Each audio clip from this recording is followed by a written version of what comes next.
Good afternoon, everybody. I'm Josh Ellsworth with STAHLS TV, and I want to thank you for coming to the class today about reducing the cost of CAD-CUT customization. So we have, this is done through the GoToWebinar software, so you'll be seeing everything live today, and you have the opportunity to chat in your questions throughout the session.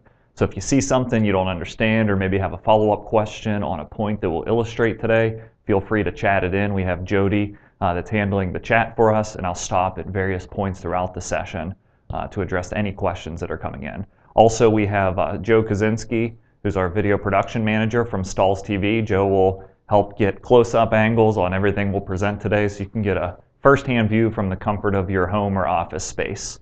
Before we get started, I want to launch just a couple surveys that will allow you to interact and me to get some info on the audience. So first question is, have you attended a STAHLS TV class before, or is this your first?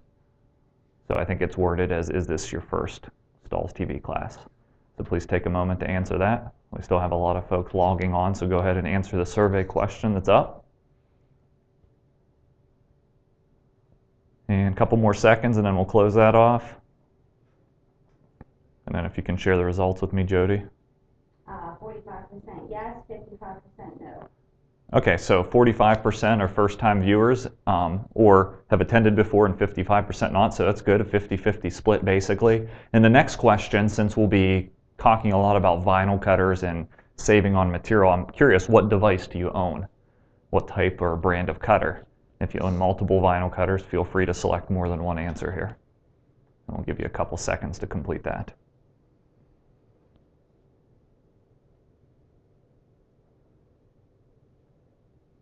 All right, 5 more seconds.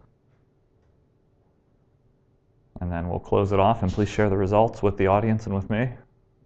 5% no cutter yet. 5% no cutter. 33 Graphtec. 33% Graphtec. 46 Roland. 46% Roland.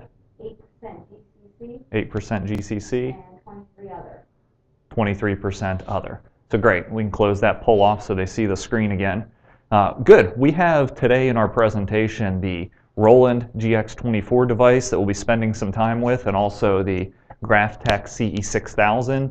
If you don't own one of these brands of cutters, that's okay. The principles and concepts that we'll demonstrate today will translate to your particular device, and I'm sure you'll be able to pick up something in this session all about reducing cost. So in trying to brainstorm for this, I kind of draw back to all of the customer visits that I do throughout the course of a year. When you go into a shop and try to figure out, are they making efficient utilization of their heat transfer materials? And one of the first places that I go inside of a shop, and even in our demo room when we're cutting samples for a trade show, is to the garbage can. So I recommend, if you're the owner of a shop and you have different employees that are working, one of the best places to figure out whether or not you are wasting money and driving up your cost is the garbage can. So if you go into the garbage can and you're able to pull out scrap pieces of material that are fairly large in size, or perhaps miscuts that haven't been cut properly, you know this is wasted product. One tip to remind yourself or remind your employees is to go ahead and, with masking tape, write the amount that this particular scrap of material costs, and then start pasting them into the wall or dropping them into an employee folder that's using the cutter during that time, and add that up. And I think they'll start to understand really quickly that every square inch of material that goes in the garbage is waste. So today we're going to find ways to reduce that waste, to utilize every square inch of material and ultimately utilize scraps. So we'll start off with that particular concept, but we're going to load the vinyl cutters and get hands-on with some of those to show you first how to load the material in order to reduce waste. So I'll switch my camera angle here. And we'll start over with the Roland GX24. So I have my roll of material that I'm going to load onto the GX24. This is a 24-inch wide cutters for those of you that own them. You can buy heat transfer materials in various widths, anywhere from 15 inches up to 20 inches wide, or typical sizes. Once you load your material, you basically want to pull the material straight through the cutter, and you want to align it underneath these white marks that are on the cutter. So everywhere there's a white mark, there's what's called a tri-grit material, and that tri-grit material helps the pinch roller to track the material through the cutter accurately. So as I'm pulling this material tight, I'm going to drop it under the left side, and then also under another white mark, and then I'll slide or adjust the pinch rollers to the sides of the material. You can adjust the pinch rollers from the back or from the front, and then ultimately you want them to lock down on the edge of the material. So pinch roller position is one key when you're trying to save cost or reduce waste. On this particular cutter and a lot of cutting devices that are out there, the usable area of a roll is only in between the actual pinch rollers. So depending on where you place your pinch rollers, you could literally be wasting 1/2 of an inch across both sides of the material that's waste. Material cost about a penny a square inch for basic finishes, upwards of 2 cents a square inch for special effects. So you can imagine 1 penny times 36 inches long with 1/2 inch on both sides, we're starting to lose 36 cents in profit on every roll. So what I would encourage you to do is a couple things. On the roll-end, I'm going to show you a trick to cut in front of the pinch rollers. What I'm going to do is I'm actually going to bump the pinch rollers out as far as I can on the material. I will lock them into place so they're still hitting the material. And then I'm going to tell the machine that I have a roll loaded, which is basically going to measure the distance in between the pinch rollers. Okay, so all it did, it measured the distance in between the pinch rollers. Now a concern here is as you start to track material through the cutter or as you send a job, if this material goes off track out from underneath the pinch rollers, it's going to be ruined. That job is going to be ruined. So you want to balance extending the rollers on the side of the material with also placing them on top of the material for accurate tracking. So the way I like to trick the roll-end is I'll set it up like this, and then I'll keep the material over the sheet sensors, and I'm going to lift the roll holder, and I'm actually just going to bump the pinch rollers in slightly. So it's still reading the dimension from my original position that they were placed, but now I have better tracking. If the material goes side to side, the pinch rollers are still on the material, still causing it to feed through accurately. So on the roll end or cutters that only cut up to the pinch rollers, that's a little trick for extending your cutting field on the material. On units like the Graphtec, you can automatically set an expanded cutting field to cut in front of the pinch rollers. I'll show you that momentarily. But once we do this, the next key thing we need to do is we need to retract the material and set our point of origin. Now, most cutters have some sort of sensor, sheet sensor, that when you're retracting the material and it gets past the sheet sensor, it stops, and then you program your point of origin on the machine to begin cutting there. But you can still see there's about a 1/2 inch lead-in edge, 1/2 inch by 15 inch wide material, another 8 cents down the drain in waste. So what I suggest doing is overriding the cutter. Put your finger over top of the sheet sensor and retract the material that extra 1/2 inch. The blade, if you can come around to this angle, Joe, the blade actually does the cutting onto the white cutting strip that you see there. That's where if you push the blade holder down, the blade's landing on that white strip. So basically what you want to do is you just want to make sure that you do not retract the material past the white strip. As long as there's a slight lip of the material in front of the cutting strip where the blade lands down, it's not going to jam up when you start the job. You're not going to have any issues. So anyways, you blind the sheet sensor, retract the material back slightly, and then you reprogram your point of origin for it to start cutting. That just sets you up for maximum utilization of your material width and starting point. Another big key is, and I'll demonstrate it on the Graphtec, is once you get all these things set up, you want to make sure you have the material loaded in accurately, and you want to pre-feed some material to make sure it's going to track straight through the unit for the length of your job. So as you're tracking your material, depending on your stand setup, you may want to feed some slack, feed the material through, make sure it's tracking straight for the length of your job. You know, in this case, I'm feeding out about 36 inches or so, and then I can send my job to cut. The machine will automatically retract and begin cutting at the point of origin that I originally sent. It'll go find that original point to start cutting. A lot of folks will come to me at a trade show and they're like, I don't like my cutter, I waste 6 inches of material every time I start a job. That's because you're not setting your point of origin after you retract the material. It's feeding out and then it's going back to the original point where you set it up. So always set that point of origin. Let me raise these pinch rollers so this machine quiets down. And I'm going to take the same roll of material and let's go over to the Graphtec and take a look. I'm just going to demonstrate the same concepts here. You're going to load the roll onto the back of the Graphtec. I really like the Graphtec design. If you haven't talked to me at a trade show lately or heard my opinion on the Graphtec cutter, I really like what this brings to the table. It tracks for longer lengths and has some features that you have to cheat on the roll-in to get automatically built in. So once again, I'm going to try to place the material under the pinch rollers. You can adjust the rollers underneath the blue marks on this machine. Once I have it into place, I'll lock it down and tell the machine what I have loaded in. In this case, I'm going to say I have the front edge of a roll that I would like you to find. So it'll measure the width of the rollers, retract the material to the front edge, and same concept to begin cutting. So on this particular device, you can set it up to cut in front of the pinch rollers automatically through the menu. It comes with a factory default, but if I go into the menu on the machine by hitting the menu button, let's see if we can adjust here for it, and I go to area, which is number 3, you can see there's an expand option, which is number 1, and that allows me to expand my cutting field. So right now it's on the default, but if I increase that value by a percentage of an inch, I can take it all the way up to expand it to the full distance of my pinch rollers of 0.394. Now I don't like to push it that much in case the material runs off track a little bit, so I usually dial it in at 0.32, and then I press enter to accept the setting. And then if you come back down here on the blade, once I exit out of this menu, you'll see how the cutter will automatically adjust over to cut in front of that roller. Just gave an adjustment a little bit to the right, and now the machine is ready to cut the full width of the material. Now once again, with the Graphtec, it's pretty simple and easy. All you want to do is pre-feed. If you take these little roll guides and butt those up against the side of the roll and tighten them on this stand assembly, it will help you with accurate tracking. And then you can pre-feed your material to make sure it's going to feed straight. It will show you the XY coordinates here. So as I'm feeding in the X, it's giving me a readout on the screen. If I know I have a 40-inch job, I can pre-feed 40 inches and then retract the material back to set my point of origin. Now the Graphtec's unique, and although it has sheet sensors, you can always override the sheet sensor and retract the material back that extra half an inch or quarter of an inch.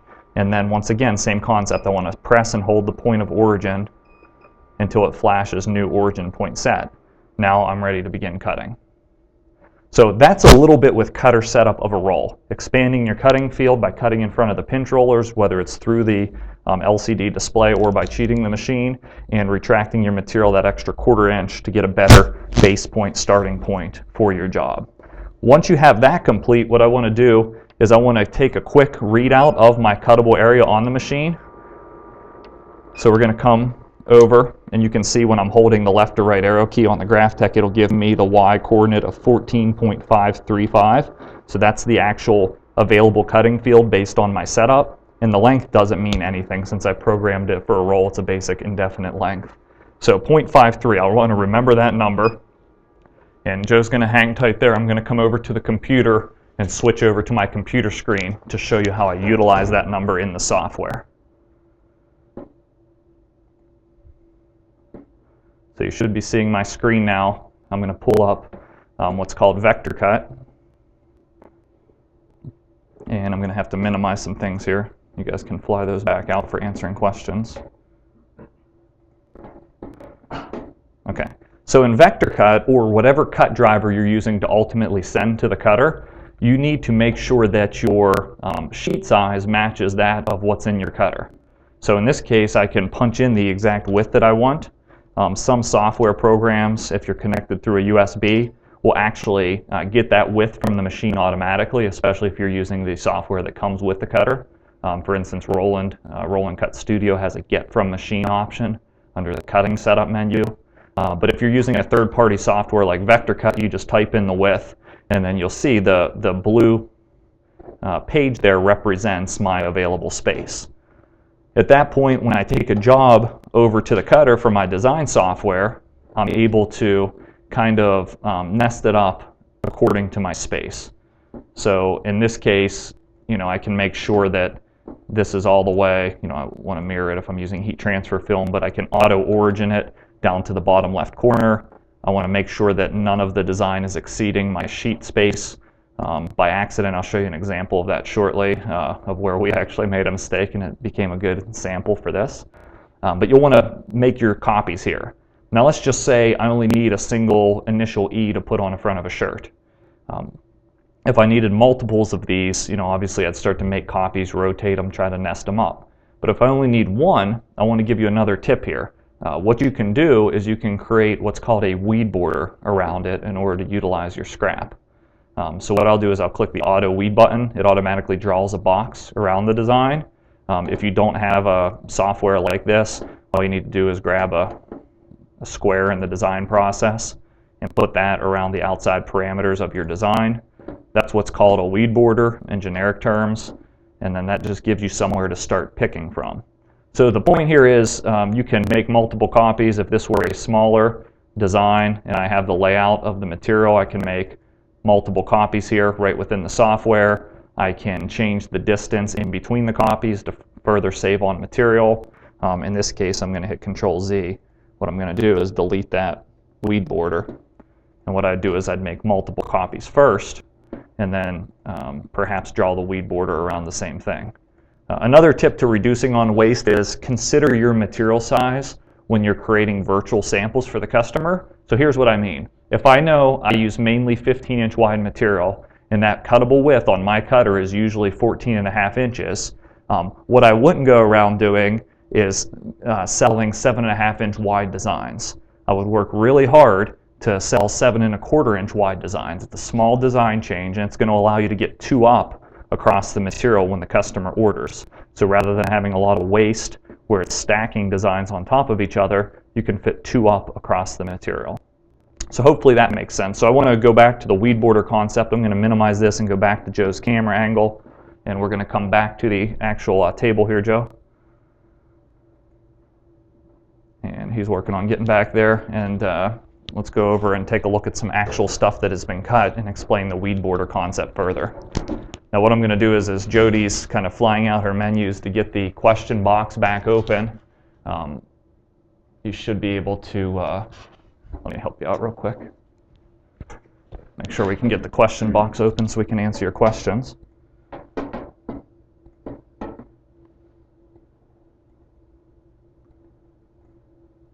Okay, what I'm going to do is I'm going to take a question or two while we're setting up for this part. So what type of questions are coming in, Jody? What model is this cutter? Okay, so we have the Roland GX24 and we have the Graphtec CE6000 were the 2 actual cutter models that we were using. Anything else right now? Yes, when I try to cheat my Roland GX by retracting the vinyl back beyond the sensor, the sheet unload message comes up when I try to cut and I have to start all over again. Do I need to cover the sensor? Okay, so basically when you're, the question was, when I try to cheat the Roland by retracting the material back, it comes up with a sheet unloaded message.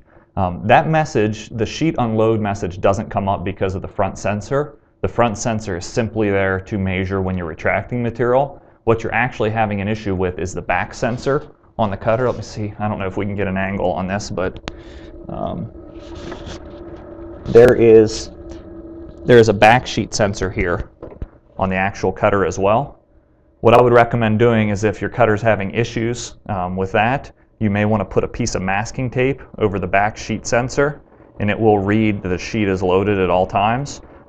Usually when people say it's coming sheet unloaded when they have material loaded, either they don't have their material justified to the left to cover that sheet sensor, or they might be using a black or navy color material that is reflecting and blinding the sheet sensor. So those are a couple tips, and we can call you offline to make sure we get that fixed for you, but it shouldn't be because of retracting the material is the point.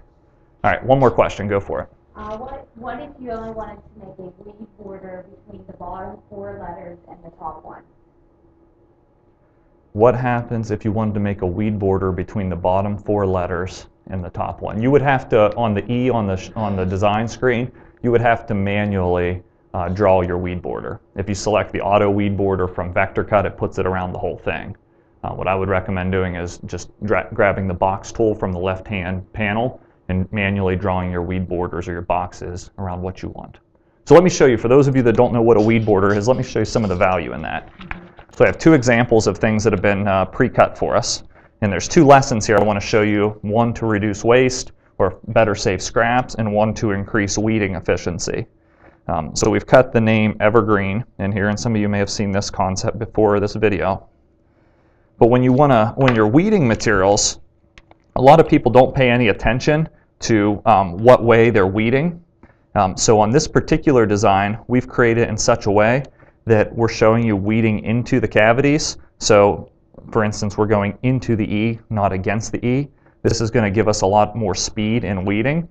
So that's going to speed us up a lot. And another thing that we did on this sample is we actually showed you an example. If you don't pay attention, there's the top edge of this N on Evergreen that was hanging off the edge of the sheet when we cut it, when we were trying to position it. And so it doesn't complete the cut when it's off the edge. So basically I just ruined this job. I mean, of course I can take a razor and try to clean it up here, but in essence I've ruined this job, and that end's going to peel up when I'm weeding.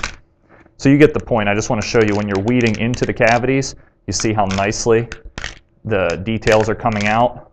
And it depends on your heat transfer material that you're using, but when you weed into the cavity, it's a lot quicker than weeding against. There's a lot less breakage and cleanup.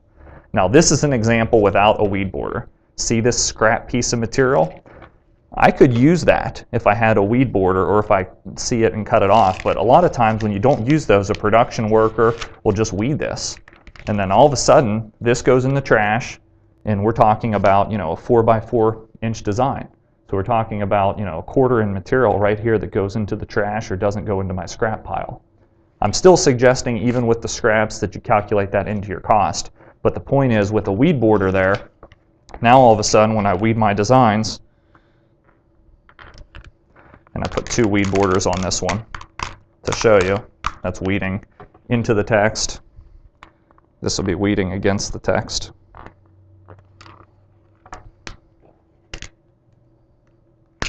You can see the difference, and I'm not doing anything different here. I'm still pulling it, but you're getting a lot more breaking by weeding against the text, where I have to go and clean all that up. But the point is, by creating that weed border, I only peel up what I need to peel up, and now I have a perfectly good piece that I can trim off and save. And this becomes a piece now that is usable in my cutter. We'll show you how to load this in one moment on these vinyl cutters.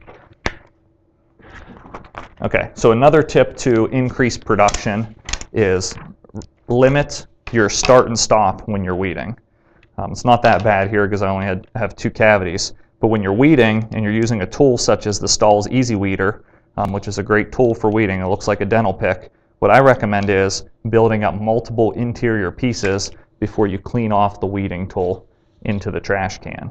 This will help to speed up production. Just roll your weeder, let them build up down the weeder, and then ultimately clean it off into the garbage can and then begin your next name. So if you weed, clean, it's going to take forever to complete that job versus just that little efficiency that you pick up. So that's a little bit about weed borders and why to use those. There's also a case where you want to use weed borders within the context of a design. And I know there's questions coming in. I'm going to get to those in 1 second, so keep them coming. When you have a design, I want to see which one this is here. Okay. So when you have a design like this design, it has some detailed text in it, and it also has some large letters. So I'm just going to show you. I'm just going to weed this real time. The glitter flake material, it's a little more difficult to weed, so there's a little bit more breaking in it. But what's happening here is I'm weeding this design. You're seeing, let me get on a clean surface, you'll get a better angle here, sorry. You'll get a lot more breaking down around this small text. And this small text, this word mark underneath the graphic, is really kind of holding me up from weeding the design at the speed I wish to weed it to reduce my labor cost.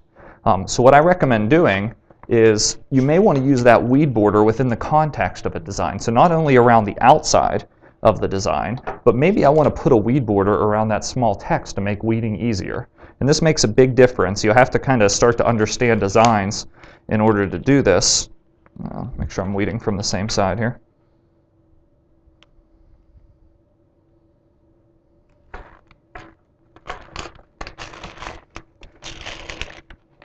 But I'll start to pull this away, and although I'm still getting breaking,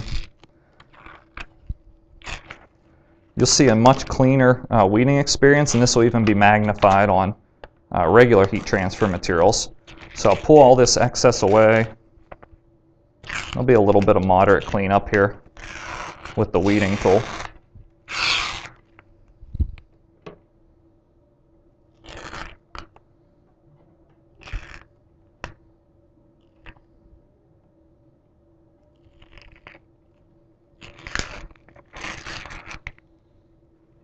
And I'll only weed one to keep it simple here.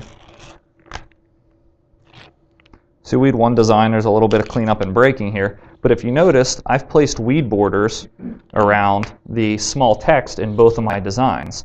What this will allow me to do, instead of fighting all these pieces together, I can weed the major outside edges of everything, and then I can come back and just work on these strips.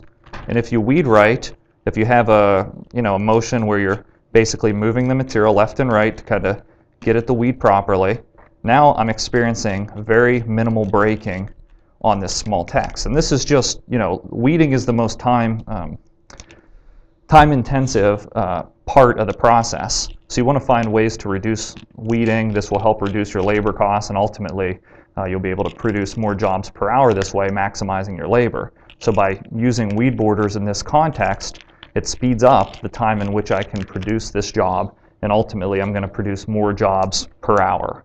So now you can go back, see, same technique. I'm building up all the scraps onto the weeder of a design before I clean them off into my trash can, and that's helping to speed things up. So just another tip. So go ahead and direct a couple more questions into me, Jody, that are coming from our audience. Okay. First one is, CAD Studio has an auto weed function. CUT Studio does not have an auto weed function, but in CUT Studio you can simply go to the square tool in the left panel and draw a box or a weed border around your designs. Next one, when cutting certain materials, my cutter will cut the first half of the material fine, but then start to push too hard and break through the back plastic carrier, which in turn causes the blade to hit the cutting strip and pull and rip all through the material, ruining what was in the cutter. I've tried lowering pressure and speed, but then sometimes it won't cut into the material enough to weed it. How can I avoid this problem? Okay, so pretty complicated problem and complex question, but let me try to rephrase that for everybody's benefit. Basically, this attendee is trying to cut materials.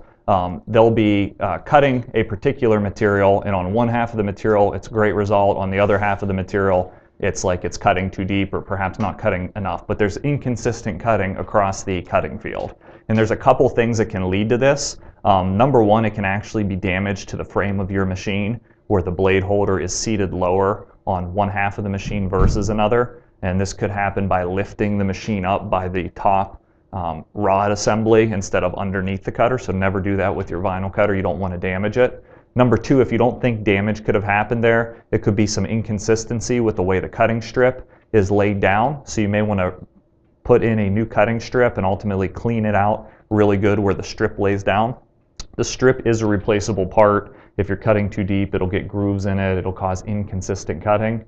And then number three is just blade position in general. So one tip I was going to give later is a lot of shops I go into, they have their blade out real far, which will cause inconsistent cutting across the cutting field. What I recommend doing is you want your blade sticking out about a half a credit card's thickness, just barely sticking out, pricking your finger, and dial in your downforce from there. That'll cause more accuracy. So what I'd like to do, those are some quick tips, and what we should really do is you should call into our team, and we should try to diagnose the problem back and forth until we can come to an optimal solution.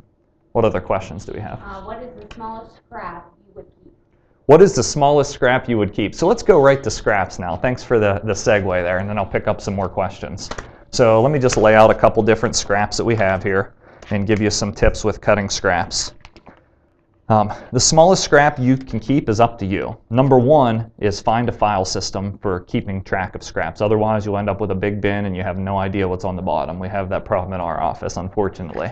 So what you need to do is you need to come up with some sort of folder system where you can drop scraps in either by color or product. So at least when you get that job for black material. You can go to the Fashion Film Black folder, see what size scrap you have, produce a sample, a sleeve graphic, a left chest, whatever.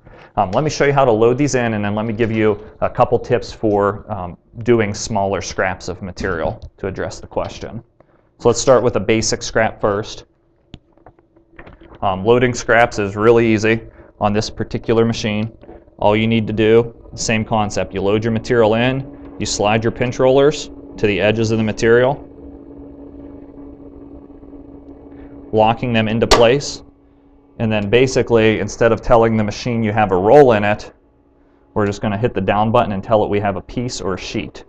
And at that point, not only is it going to read the Y coordinate, it's also going to read the X coordinate and the length of the material.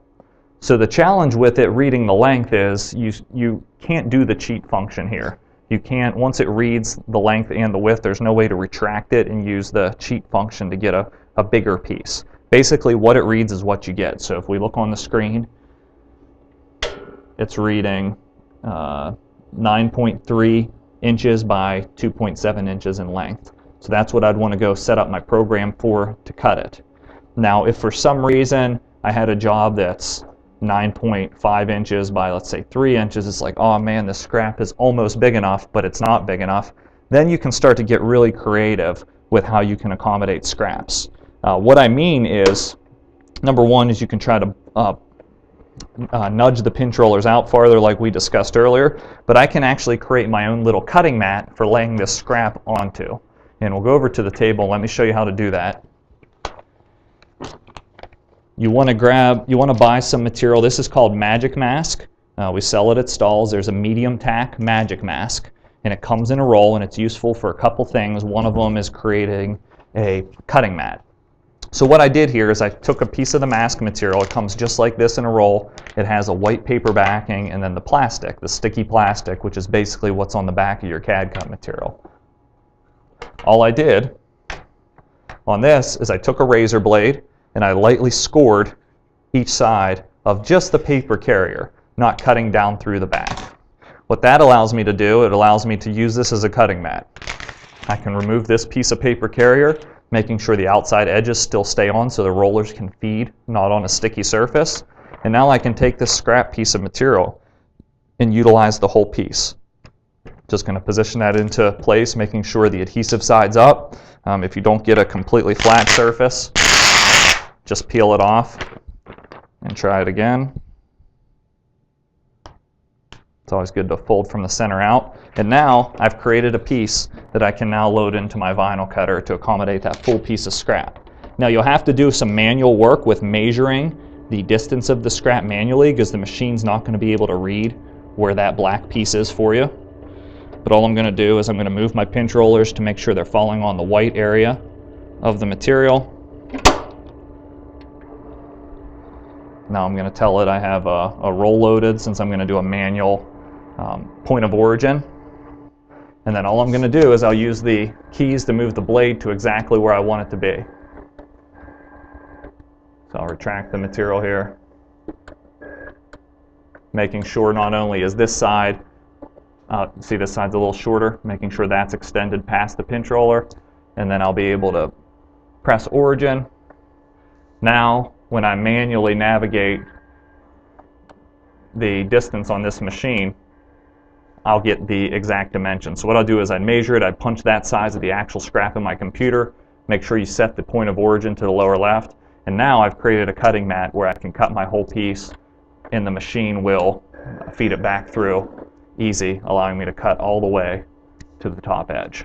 So when you talk about how small of a scrap you can start to cut with this, you know, if you're doing things like shoe graphics or whatever, you can start to, you know, use a 2x2 square inches of scrap. It's all about just loading it onto there. If you have several small scraps, you can load multiples up across your cutting mat and set a new point of origin for each one. So that is one tip on how to utilize smaller scraps, make more efficient use of your material. At a certain point, there's diminishing returns on scraps. If you have a big job, obviously you won't want to feed one by one scrap pieces through. You want to load a roll and send it and use your scraps on those one-off or small quantity orders. Okay, so I'm going to come back to a question if there's any. Yes. Is there any way to make the cut line stand out in glitter flake material? Good question. Is there any way to make the cut lines stand out on glitter flake material? Yeah, being able to see cut lines certainly improves your speed of weeding and weeding efficiency.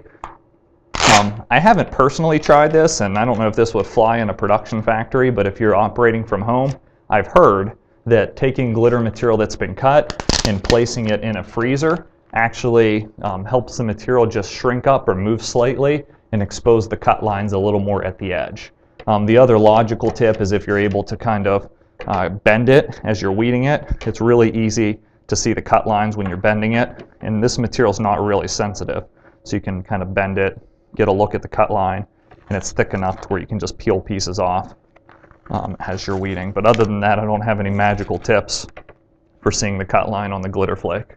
I also have people that will actually send the same job and cut it twice, but you just have to really be careful to make sure it's not going to score through the mylar that way. All right, let me take a look at my notes here to make sure I have everything that I would like to cover. Is there any more questions while I'm looking at this? Yes. In Illustrator, a weed border would just be done 1 point stroke. The question was, in Illustrator, would a weed border just be done in 1 point stroke? Unfortunately, I do not know Illustrator, but I would say in Corel it's a hairline, so I would assume that it's whatever the smallest increment. So if 1 point stroke is the smallest line thickness you can get, I would think that would be comparable to the cut line. If anybody else on the seminar today is designing an Illustrator, if you can chime in and let us know, that would be awesome. One more question. Does using the Magic Mask add cost to the final product? Would it be cheaper to use a large size and not the Magic Mask? Magic Mask doesn't have to add cost to the final product, because basically this sort of cutting mat that I've created, I'm going to use it over and over again. I'm taking my full piece of scrap with the carrier and all, and I'm laying it onto the Magic Mask. So literally I'm going to store this, and I'm going to pull this little cutting mat out and use it every time until it wears out. Okay, eventually the sticky may get enough lint or debris on it where you'll want to grab a new piece, but Magic Mask is very cheap. You can get like a 15-inch by 5-yard roll for somewhere around $20 and use it over and over again. Any other questions? For the, any tips for the BN20 users? BN20 users, I don't really have anything prepped to cover that, but a lot of the principles would cross over as far as material utilization and nesting only within VersaWorks and not a cutting software. So let me show you a couple more ways on saving on material. So one of the most common applications for a vinyl cutter is actually cutting team names and numbers. And of course, with most name and number combinations, there is what's called a gap space in between material. So we'll start with this particular design and weed it. This is just out of thermofilm material.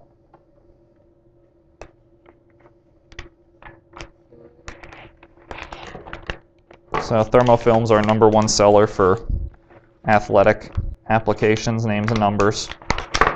It's again just to reiterate the concept. Notice how I'm weeding into my cavities, making it very easy to peel.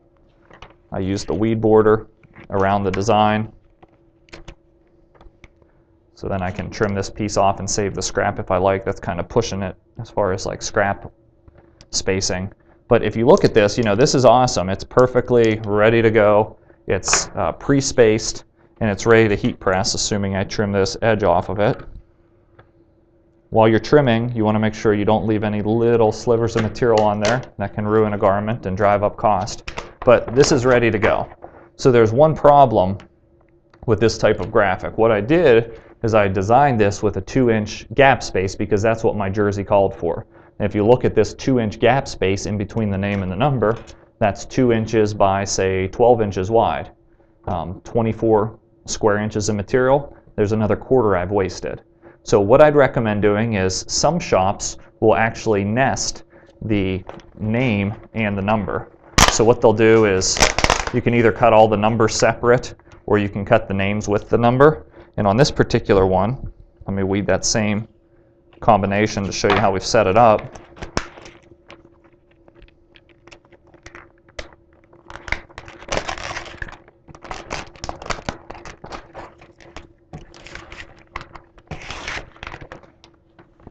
So now in this design, you notice there's only about 1/4 inch to 1/2 inch. What I intend to do is keep these floating through the production floor together so I don't have to match them all up at the end. But now I can trim it. Sure, it's going to take you an extra 5 seconds at the heat press to do some layout, but if you take the labor rate for 5 or 10 seconds to line this up and space it 2 inches apart, it's going to be a lot less expensive in the long haul over the course of a lig or a jersey job to manually line this up at a heat press with 2 quick steps than to waste all that material in between. Now there's a point of diminishing returns on this. I actually talked to a customer that literally nests all their letters and their numbers together and manually spaces them out on the garment. That's going too far, I believe. I think it's quicker just to have a pre-spaced name, lay it out and press it. You don't want to individually be lining up letters. If that's what you want to do to really save on material, you should be ordering pre-cut numbers and letters from STAHLS where there's no cost of the carrier at all, but there's a lot of manual layout. The most cost-effective way to create a name and number combination is to buy the numbers pre-cut from STAHLS, assuming it's one of our stock fonts like Varsity, Pro Block, etc. And there's, I want to say, over 100 styles now.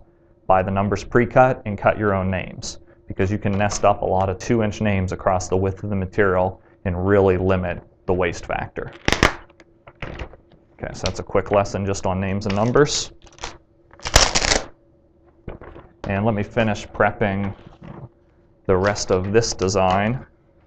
I'm going to trim these apart. I want to finish prepping the rest of a multicolor design so we can go over to the heat press and give you some ideas on how to increase production speed with CAD-CUT materials over at the heat press as well. In the meantime, while I'm weeding this, I won't bore you with just watching me. What questions do we have? Does the cut depth have to be adjusted when using Magic Mask? The cutting depth have to be adjusted for using Magic Mask. So what I would recommend is always complete a test cut. So I can't give you a perfect answer on that for every scenario. What I would recommend doing, and one major way to reduce waste, is before you start cutting any job of any color, complete what's called a test cut. And by doing that test cut, it will allow you to dial in all your settings. You know, the Magic Mask is a consistent thickness, and the blade is applying a downforce, and it's still only cutting through the actual film layer of the material. So my guess would be in 99% of the situations you won't have to change the downforce or the cut depth, because we're still only cutting through the film. We're just thickening the carrier a bit, which isn't any big deal. What other questions? 3M reflective is expensive. Any tips for using 3M? Give your hands a break here, Joe, and go to the main camera. 3M reflective is expensive. My first thing I would say is it's one of the most profitable materials we have, because you can sell retro-reflective materials, apply them to nylon jackets, and get a very high profit margin. If you're putting it onto a $2 cotton t-shirt, it's probably the wrong application for it. But as far as cutting that accurately and utilizing it, the big thing with 3M is it wears on blades really quick, because there's actually glass beads in the material. So what I would recommend doing with a product like that is make sure that you're using a fresh blade, a new blade where possible, and also err on the side of a little more downforce. That way, if you're doing a long job, as the blade starts to dull, you're still getting accurate cuts. And then the same principles apply. Use the weed borders around small techs. You can handle them individually, and you're not creating waste that way. Hopefully that answers your question. Sometimes when I load my roll and tighten the roll holders, it still falls off the back. Am I doing something wrong? So if your roll is jumping off the back of your cutter, unfortunately, it seems to be a common issue with a lot of cutters. We always laugh when we hear the bang in the back room, because we know that Jody or Beth flew the roll off of the cutter. So what I would recommend doing is just feed slack. That's what I do when I'm cutting stuff. Unfortunately, with the different ways the rolls are wound and the tightness, I always like to feed slack, and you can err on the side of more slack than you need for your job. That way the cutter's not pulling against the roll and popping it off of the back of the machine and causing a motor error. Okay, so we're going to go over to the heat press now, and we are going to give you some production tips for speeding things up and heat pressing multicolors.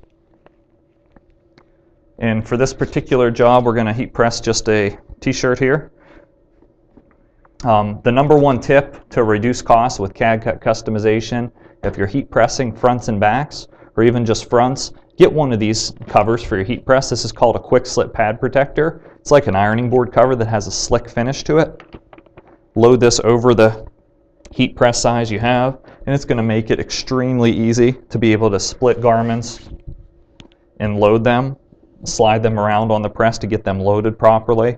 It's also very beneficial if you're printing fronts and backs. Let's pretend that, I just printed a front of this. If I want to print the back, if I have a threadable heat press like the Hotronix one here, I can simply slide the shirt around, and now I'm printing the back without having to do a lot of loading and rework there. So with that quick slip pad protector and a threadable heat press, it's very easy to print fronts and backs.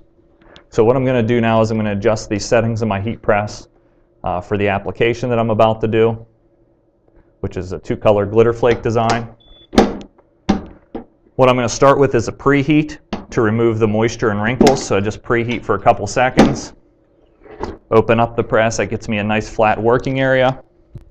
And I have a 2-color glitter flake design that's designed with a gap space in it. A garment gap, so the garment can show through, because you can't layer glitter on top of glitter effectively. So what I'm going to do is start with the largest layer. That's going to help with my alignment. So always start with your largest piece for layout is another tip. What you want to do, instead of having to fiddle with rulers and things like that, you want to measure your fingers. So you know if you want 3 inches down from the collar on every shirt, measure how many of your fingers are 3 inches, do a quick alignment, don't worry about the rulers, and then get ready to press this. Now, the way you save time on multicolor applications specifically is finding a material that's a hot peel that you can fast tack for just a couple seconds. What takes a long time is when I have to press this for 15 seconds and then press the next layer for 15 seconds or wait for something to cool down to peel it. When you get materials like fashion film, like glitter flake, like thermofilm, you can literally tack the background down for just a couple seconds, remove the carrier, and now I'm ready to press my next layer. Also look for materials with a crystal clear carrier. That makes it very easy to line up. In this case, I'm going to need to sneak in here and grab a cover sheet because the glitter is directly exposed to the heater. So that makes it very easy to line up. So when you start to work with materials like this, you want to find something that applies fast, applies easy. If you're working with a cold peel material, another way you reduce cost is just by throwing your garment to the side before you peel the backing from it. There's no need to sit here and wait to peel one shirt before you begin the next. Have faith in the material. It'll peel properly if you apply it right. If it's a cold peel, throw it to the side, and then peel the carrier before you bag and box it. I'm going to show you the same example on fashion film material to show you how easy that is to apply. These are 2 of my favorite materials from the STAHLS lineup, fashion film and glitter flake, 2 of our fastest growing products. And those of you that use fashion film, I guess if you use fashion film, if you would just type yes in the questions box. So I'm preheating here. Okay, so the numbers continue to go up on the hands here. Now we're using toes. Yeah, so we have a lot of you that are using fashion film out there. So the fashion film, just wanted to break the news to you first. I believe it'll be this Friday. We'll launch 12 new colors in fashion film, so we're really excited about that. Some of the colors are like a light pink, a Texas orange, a teal, a bright red. But anyways, you heard it here first. So line up your background design. Once again, we're going to do the same thing. Do a couple second tack.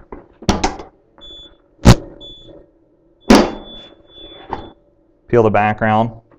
If you're not using fashion film, after you see that, you may want to. And then you get ready for the foreground. Yes, I am layering neon on top of metallic material. With fashion film, you can mix and match all the different colors. There's no asterisks beside any colors that says not layerable. And you never want to ruin a shirt by a scrap picked up on the production floor. So always do a final inspection before you press. No need for a cover sheet. Nothing here is exposed directly to the heater. The Mylar carrier around fashion film is covering it all. So I'll press it down.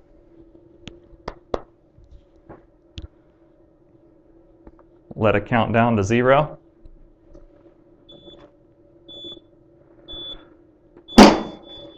Find a material that's a hot peel. It's so quick, it's so easy. So that's another way. Let me give you another first here for those of you that don't know. Soon, meaning by SGIA Las Vegas, and I hope you're there to see us, we'll be launching a standalone laser alignment tool for heat printing. So what you'll actually have the ability to do is there'll be a device that'll sit beside your heat press on your table, and it'll have 4 line lasers that it can shoot down onto your garment. So if I'm running a dozen of these varsity cheer garments, what I would do is I would line my first one up, measure everything perfectly, make sure my neck label's following off, shoot a line laser across the top placement, or I could shoot, a right angle down on the bottom right, and literally, so everyone is in the same place every time. So look forward to that at SGIA. If you're interested in that, just type line laser now, and we'll follow up as soon as we launch it and give you more info or a video on it. All right, let me come back out to the main angle here. All right, so we have some questions rolling in here, so lots of questions, so let's go through them. This is good. Can you use the rhinestone mask as a backing for small pieces instead of the magic mask? Can you use a rhinestone mask as a backing for small pieces instead of a magic mask? Probably. My big thing with the rhinestone mask, especially the dimpled mask, it's very thin, so it's not going to be a good stable base for feeding materials through. So depending on whose rhinestone mask and the thickness, I'd say you want a little rigidity to the mask to feed it through, and that rhinestone mask sometimes is really inexpensive stuff and made really thin just for that purpose. So I would just test it first. Use caution. Need to know how that 2-color glitter design with the gap was done in software. Do you have a tutorial on the website? So you need to know how this particular shirt was done in the software.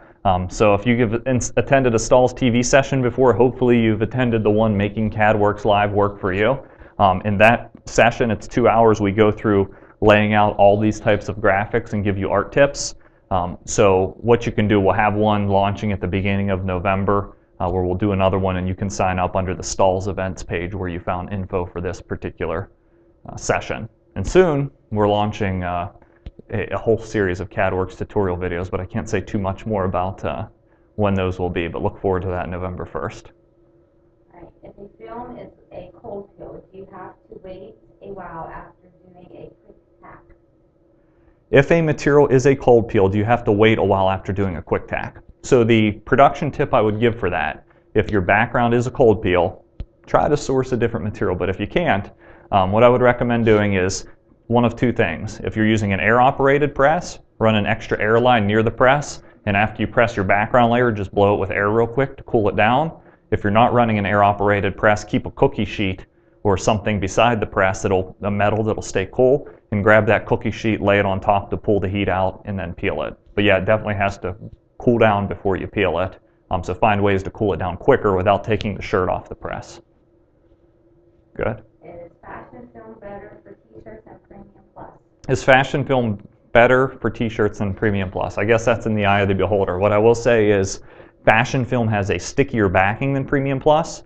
It's also not as stretchy. So in my mind, fashion film is the best t-shirt material we have, just because it's not as soft as Premium Plus, but you're able to cut fine detail, pretty much handle any graphic, and have that nice sticky backing and that true hot peel. Premium Plus is a great material, but I view it more as a stretch or performance wear product, because you can drop the heat down to 280 and do performance wear without getting the heat press box. So you could use either for t-shirts. I prefer fashion film for t-shirts, Premium Plus for performance wear. That's my take on it. What type of personal dye are you using when threading the shirts on the platen? I have had issues with getting to the bottom half of the shirt aligned with the top half. I'm sorry, you're going to have to say that one more time. Okay, what type of personal dye are you using when threading the shirt on the platen? Oh, okay, let me show you that. We'll go back to Joe's angle, so I'll repeat the question here for everybody. Okay, so when threading a shirt onto the platen, basically, how do I make sure the shirt's straight? So what I do is, my thought is, when somebody wears this shirt, it doesn't matter, it's just going to fall on the wearer at the top of the shoulders. Okay, that's how it's going to be worn. So I always like to thread it on the heat press as if the heat press was the person wearing it.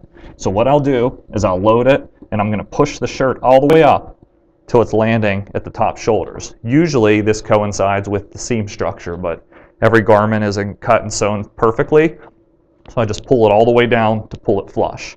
Then all I do to make sure it's straight, I'm going to hold it out here. And usually if it's a smaller size shirt, not a XXL, you can kind of feel and see that this seam is falling down over the edge here and the same on the edge to make sure those are matching.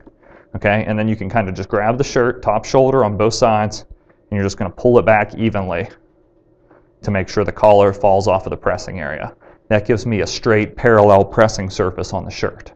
Now once we get that laser alignment guide out, what you'll be able to do is you'll be able to shoot one laser extended across the field here of the heat press and basically hold up the sleeves, and as long as the garment's cut straight, you'll make sure the laser is crossing the armpit in the same location on the shirt to make sure the shirt's straight before you start printing.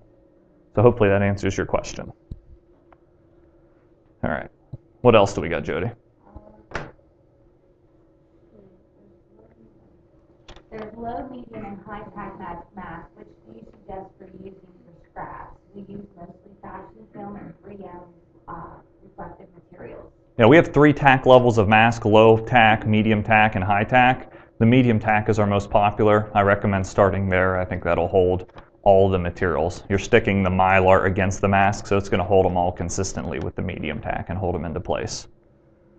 Okay, so let me just review my bullet points here. So let me just kind of summarize here. So how to reduce waste. Number 1 is load your material accurately, adjust your pinch roller position, expand your cutting field. Make sure your starting point is at the front edge of the material. Cheat that material back to get right to the front edge. Make sure you nest your designs properly in the design software, making sure that your design doesn't fall off of the edge of the particular cutting field. Also, make sure you punch in the size of the machine so you can adequately rotate and nest designs. Consider eliminating the gap space on pre-spaced names and numbers and nesting those up, trimming them, and manually placing them out at the heat press. Also, find a better way to utilize scrap materials, categorizing your scraps, creating your own sort of magic mask layout board for cutting scraps. Be sure to conduct test cuts on every material that goes in. One more thing I'll give you on scraps. If you're like, man, this scrap isn't good, but I can file this in the fashion film bin if I'm toggling between a lot of materials, fashion film, glitter flake, thermofilm, etc. When I'm ready to start cutting fashion film, instead of doing a test cut from my roll and losing that whole strip across where the test cut happened, let me go look for the color to see if I have a scrap in, load that into the cutter, complete the test cut on my scrap piece, and then load my roll and start from a nice clean front edge. Hopefully that makes sense. Be sure to pre-feed your material to ensure accurate tracking throughout the length of the job. Also leverage weed borders not only around the design for creating scraps, but within the design for improving weeding efficiency. That will of course help increase speed as well. Find a material that you can heat apply fast with the 2-second tack. And if you have a shop, consider production line weeding. Have one person that pulls all the main details and then take it to another person that handles the scrap. You will pick up some efficiencies in weeding if a person is conducting the same task over and over. They'll get better, they'll get faster at it, just like practicing. And then how to limit mistakes and errors. Use some of those tips we showed you as far as loading the shirt on. And then also you always want to try to do your best to get proper alignment by loading the shirt, measuring the distance, and eventually investing in a laser alignment device. Those are a lot of the tips and tricks that I had planned for today. I'm going to stay on and answer some more questions. For those of you that have to get back to your day job, I want to let you know that you can see all the STAHLS TV class schedule at stahls.com under the Events tab. I have another class Friday on heat printing performance wear. We have more classes tomorrow as well, I think about direct-to-garment printing that you can sign up for. And then please fill out the survey at the end of the class. Your feedback helps us improve these things and give you content that you want to hear. So with that, we'll see you folks later, and I'll keep taking questions for a few more moments. Will the glitter flake be replacing the regular glitter? It naturally is. I don't want to say that we have plans to discontinue the regular glitter, but glitter flake is so far ahead of the regular glitter in sales volumes just because people prefer that bling result, that full bling. So we'll continue to carry the regular glitter for the foreseeable future, but if you haven't tried glitter flake, I'd recommend showing that to your customers. What happened to the puffy vinyl? What happened to the puffy vinyl? So we have this great material called Pebble Puff that's now on clearance. Unfortunately, we just didn't sell enough of it to keep the manufacturing lines producing it. There was a minimum sort of quantity that we have to make to keep it at the price point, which in my opinion was a little high already. So I just didn't think it met the market price that we were after. So for that reason, as well as volume, we had to clearance it. So sorry about that. This is recorded. So for those of you that attended live, we will email you a link to the recording. We get a lot of emails after these, so please don't email us and say, can you please send me the recording? If you attended and you signed up with your email, I promise you'll get the recording. It'll take us a few days to edit it and get it to a point where we can share it out with you, but the email will come directly from me and you'll get the link to watch it again. And we'll keep it up for 45 days or so you have a chance to watch it a few times to pick up the concepts. Any more questions? That's it. Once again, thanks. I'm Josh Ellsworth with STAHLS TV, and we'll see you in another session soon.